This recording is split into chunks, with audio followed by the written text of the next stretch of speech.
यह कहानी राजस्थान के कोटा शहर की एक भूतिया हवेली के बारे में है।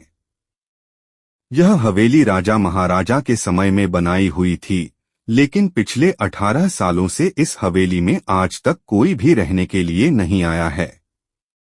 इच्छा होने पर भी इस हवेली में कोई भी नहीं रह पा रहा था, क्योंकि लोगों का कहना थी कि इस हवेली में भूत प्रेत का साया है। जब अजीत सिंह को इस हवेली के बारे में पता चला तो उसने तय किया कि वो इस रहस्य को जानकर ही रहेगा, क्यों लोग इस हवेली में नहीं रह पा रहे हैं। उसने मजबूत इच्छा शक्ति से हवेली में रहने की पूरी तैयारी कर ली। जब उसने हवेली के अंदर जाने के लिए पैर आगे बढ़ाए तो दरवाजे पे किसी अनजान व्यक्ति ने उसे रोक लिया और नजदीक जाके बोला, कौन हो आप और किधर जा रहे हो? अजित सिंह ने जवाब देने के बजाय उसने सामने सवाल किया, जी आप कौन? मेरा नाम अर्जुन सिंह है और मैं यही पास में ही रहता हूँ। अजित सिंह ने कहा, ओह अच्छा, मैंने सुना है कि यह एक भूतिया हवेली है और यहाँ कोई नहीं आ पाता है, इसलिए मैं इस हवेली में एक दिन रुकने का फैसला किया है। अर्जुन सिंह ने कहा, जी हाँ, आपने सही सुना है और आप भी अंदर मत जाइए। मेरी माने तो आप भी वापस लौट जाइए, यहाँ बहुत खतरा है। यह सुनकर अजीत सिंह खुश हो गया, जैसे उन्हें कोई लॉटरी लग गई हो। अर्जुन ने उसकी खुशी को देखकर बोला, आप क्यों खुश हो रहे हो? आपको तो भूत का नाम सुनकर डर लगना चाहिए। शायद आपको पता नहीं होगा कि मैं भूत प्रेत में काफी दिलचस्पी रखता हूँ। अगर इस हवेली में भूत है तो मैं अंदर जरूर जाऊंगा और सारी सच्चाई का पता भी लगाऊं। इतना कहकर अजीत सिंह उस हवेली में चले गए। अंदर जाके अजित ने अपनी बैग को साइड में रखा और हवेली के चारों ओर देखने लगा। सारे रूम भी चेक कर लिए। बाद में ड्राइंग रूम में आके सोफे पर बैठ गया। उसने वहां बैठकर दारू के 2-4 पेग भी पिए। वहीं अचानक उस रूम में लाइट का एक बल्ब चालू बंद होने लगी, लेकिन अजीत ने उस पर ध्यान नहीं दिया। थोड़ी देर बाद दूसरा बल्ब चालू बंद होने लगा, फिर तो हवेली की सारे लाइट चालू बंद होने लगी। यह सब देखकर अजीत अपनी जगह पे खड़ा हो गया और संपूर्ण सावचेत हो गया। अचानक उसके सामने एक छोटा टेबल हवा में उड़ने लगा, करीबन 6 फुट हवा में ऊपर जाके गोल गोल घूमने लगा और बाद में अजीत की और तेजी से आने लगा। अजित ने तुरंत ही अपने जगह बदल दी और दूसरी ओर चला गया और वो टेबल वहीं जाके गिरा जहां अजित खड़ा था।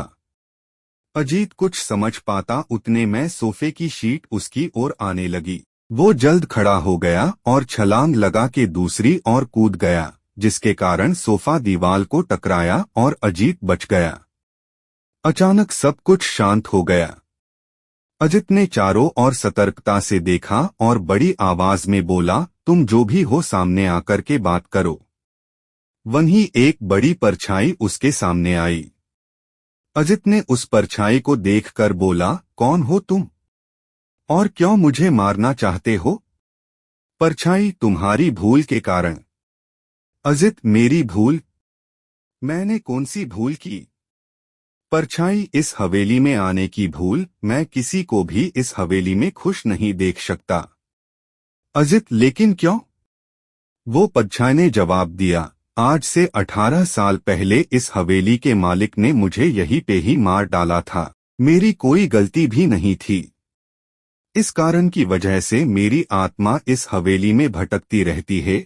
मैं किसी को भी इस हवेली में नहीं रहने दूंगा, क्योंकि इस हवेली में मेरा खून हुआ था। इस हवेली में जो भी रहने के लिए आएगा उसकी मौत होगी। अजित ने कहा, मैं तुम्हें अपने असली रूप में देखना चाहता हूँ। तुम्हें मारने से पहले मैं तेरी यह इच्छा अवश्य पूरी करूंगा। और उस परछाई ने एक भयानक दरमियाना रूप ले लिया। उसका चेहरा इतना भयानक था कि अजीत भी एक क्षण के लिए डर गया था, लेकिन दूसरी ही क्षण में उसने अपने आप पर काबू पा लिया।